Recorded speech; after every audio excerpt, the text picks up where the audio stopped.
नमस्कार, आप देख रहे हैं केलांचल टाइम्स और मैं हूं आपके साथ सपना ठाकुर। तृणमूल कांग्रेस के नेता ने उत्तर प्रदेश के मुख्यमंत्री योगी आदित्यनाथ को चेतावनी दे दी है कि अगर वो बंगाल आते हैं तो हम उनका घेराव करेंगे। टीएमसी नेता की ये चेतावनी वाराणसी के कुछ ज्ञानवापी मस्जिद परिसर में मौजूद व्यास जी तहखाने में हिंदुओं को पूजा करने की इजाजत देने के कुछ दिनों बाद आई है। टीएमसी नेता सिद्दीकुल्ला चौधरी ने इसकी साथ ही हिंदुओं से ज्ञानवापी मस्जिद को तत्काल खाली करने की भी अपील की है। ज्ञानवापी मस्जिद में पूजा पर रोक लगाने की मांग को लेकर कोलकाता में बुलाई गई जमीयत उलेमा ए हिंद की रैली में चौधरी ने सीएम योगी आदित्यनाथ की मंशा पर सवाल उठाते हुए कहा कि अगर वो यहां कहीं आते हैं तो उन्हें बाहर नहीं जाने दिया जाएगा। चौधरी ने कहा, इन लोगों यानी कि हिंदुओं ने वहां जबरदस्ती पूजा शुरू कर दी है, वो लोग ज्ञानवापी मस्जिद को तत्काल खाली कर दें। टीएमसी नेता ने इसके साथ ही कहा कि हम किसी मंदिर में नमाज पढ़ने नहीं जाते, तो वे हमारी मस्जिदों में क्यों आ रहे हैं? अगर कोई हमारी मस्जिद को मंदिर बनाना चाहता है तो हम चुप नहीं बैठेंगे, ऐसा नहीं होगा। इसके साथ ही उन्होंने सवाल किया, वो मस्जिद यानी कि ज्ञानवापी 800 साल से ज्यादा समय से वहां है, वे इसे कैसे ध्वस्त करेंगे?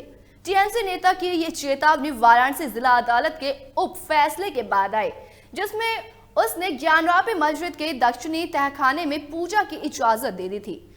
कोर्ट के इस आदेश के बाद ज्ञानवापी परिसर में व्यास जी के तलघर में पूजा और आरती आदि शुरू हो गई। वहीं मस्जिद समिति ने तर्क दिया कि यह मामला पूजा स्थल यानी कि विशेष प्रावधान अधिनियम 1991 द्वारा वर्जित है। व्यास जी का तहखाना ज्ञानवापी मस्जिद का हिस्सा है, ऐसे में पूजा करने की ये मांग स्वीकार नहीं और इसे खारिज किया जाना चाहिए। देखिए, हम लोग जमीयत उलमा मगरिबी बंगाल की जानिब से ये रैली निकाली है राजा बाजार से। आखिरी सिरा अभी राजा बाजार में है। 1 लाख से जायद आदमी एहतजाज में शामिल है। ये एहतजाज पुरअमन है, शांतिपूर्ण है। इस एहतजाज में हमारा पहला मकसद ज्ञानवापी मस्जिद, जो 800 साल पुरानी मस्जिद, जबरदस्ती इस मस्जिद को कोर्ट के सहारे से इस मस्जिद के नीचे मंदिर पूजा पाठ शुरू किया है। ये उनकी अकल है या नहीं है, इस पर हमें सोच है। हम जरूर बताएंगे, अगर यूपी का चीफ मिनिस्टर आया जबरदस्त घेराव करेंगे।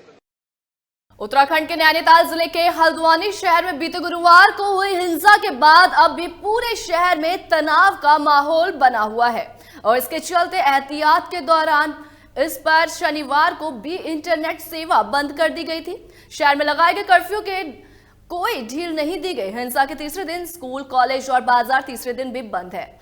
पूरे हल्द्वानी शहर में आज भी सन्नाटा पसरा हुआ है।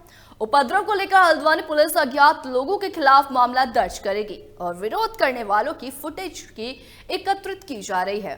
पूरे इलाके को 5 सुपर जोन में बांट दिया गया है और 7 मजिस्ट्रेट तैनात किए गए हैं। कुमाऊं जोन के सभी पुलिस थानों की फोर्स और अधिकारियों ने हल्द्वानी में डेरा डाला हुआ है। पुलिस थाने के आसपास की पूरी सफाई कर दी गई है। वन भूलपुरा थाने में दोबारा कामकाज शुरू हो गया है। पुलिस थाने से 200 मीटर दूर मीडिया को रखा गया है। एसएसपी नैनीताल ने एक बातचीत में बताया कि अभी तक मामले में 3 एफआईआर दर्ज की जा चुकी है, जबकि 5 उपद्रवियों की गिरफ्तारी अभी तक हुई है। हल्द्वानी हिंसा मामले में अब तक 5 उपद्रवियों को गिरफ्तार किया गया है, जबकि 50 के करीब लोगों को हिरासत में ले लिया गया है। पुलिस के मुताबिक जिन लोगों को हिरासत में लिया गया है उनकी लोकेशन हिंसा वाली जगह थी या नहीं, इसकी जांच की जा रही है और साथ ही ये पता लगाया जा रहा है कि उनकी इस मामले में क्या भूमिका रही है, जिसके बाद जल्द ही गिरफ्तारी के आंकड़े में इजाफा होगा। आपको बता दें कि हल्द्वानी के बनभूलपुरा क्षेत्र में गुरुवार को अवैध मदरसा तोड़े जाने की कार्रवाई के दौरान भड़की हिंसा में 6 दंगाइयों की मौत हो गई, जबकि हालात पर काबू पाने के लिए क्षेत्र में कर्फ्यू दूसरे दिन भी लागू रहा। अधिकारियों ने यहां बताया कि दंगाइयों को देखते ही गोली मारने के आदेश भी दिए गए हैं।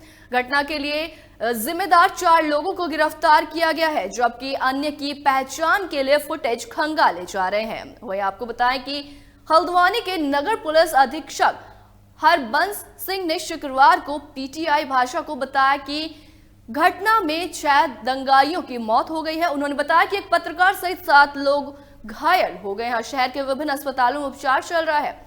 घायलों में 3 की हालत नाजुक बताई जा रही है। अस्पताल में भर्ती कराए गए करीब 60 घायलों में ज्यादातर को प्राथमिक उपचार के बाद छुट्टी दे दी गई है।